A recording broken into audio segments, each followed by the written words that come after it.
अस्सलामुअलैकुम दोस्तों, आज हम आपको बताएंगे अर्श कुर्सी। अल्लाह ताला का इरशाद फरमाता है, वसिअ कुर्सियुहुस समावाति वल अर्द। उसकी कुर्सी आसमानों और ज़मीनों को अहाता किए हुए हैं। कुर्सी से मुराद इल्म इलाही है या मलिक खुदावंदी या फिर मशहूर आसमान का नाम है।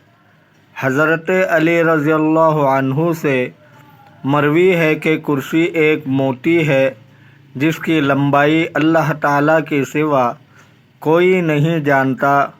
हदीस में है कि सातों आसमान और ज़मीन कुर्सी के सामने ऐसे हैं जैसे वसी सहरा में एक हल्का पड़ा हुआ हो।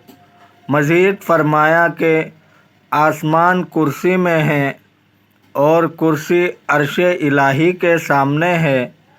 हज़रत अकरमा रज़ियल्लाहु अन्हु से मरवी है, सूरज कुर्सी के नूर का 70वां हिस्सा है और अर्श इलाही हिजाबात इलाही के नूर का 70वां हिस्सा है।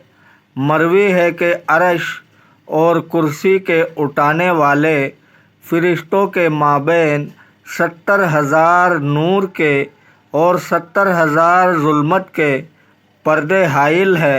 हर पर्दा 500 साल का सफ़र है। अगर ये पर्दे ना होते तो हामिलीन कुर्सी हामिलीन अर्श के नूर से जल जाते। अर्श एक नूरानी शय है जो कुर्सी से ऊपर है और एक अलहीदा वजूद रखता है, मगर इस कौल से हज़रत हसन बसरी रज़ियल्लाहु अन्हु को इख्तिलाफ़ है। अर्श इलाही की बनावट के मुतालिक मुख्तलिफ़ रवायतें हैं।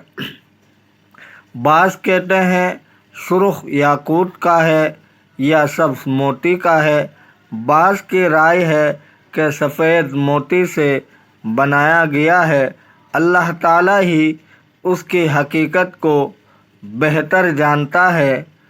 फ़लकियात के माहिरीन उसे नवा आसमान, फ़लकुल अफ़लाक, फ़लकुल आला और फ़लक अटलस कहते हैं। उसमें कोई सितारा वग़ैरह नहीं है।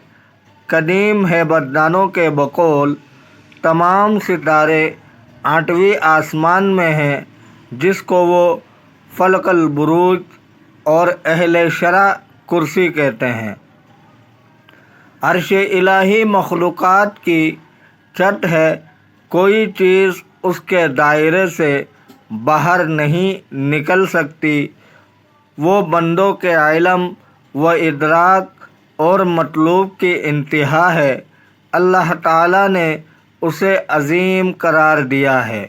दोस्तों, अगर आपको वीडियो अच्छी लगी है तो लाइक करें, चैनल को सब्सक्राइब करें। अपने बहुत सारे ख्याल रखिए।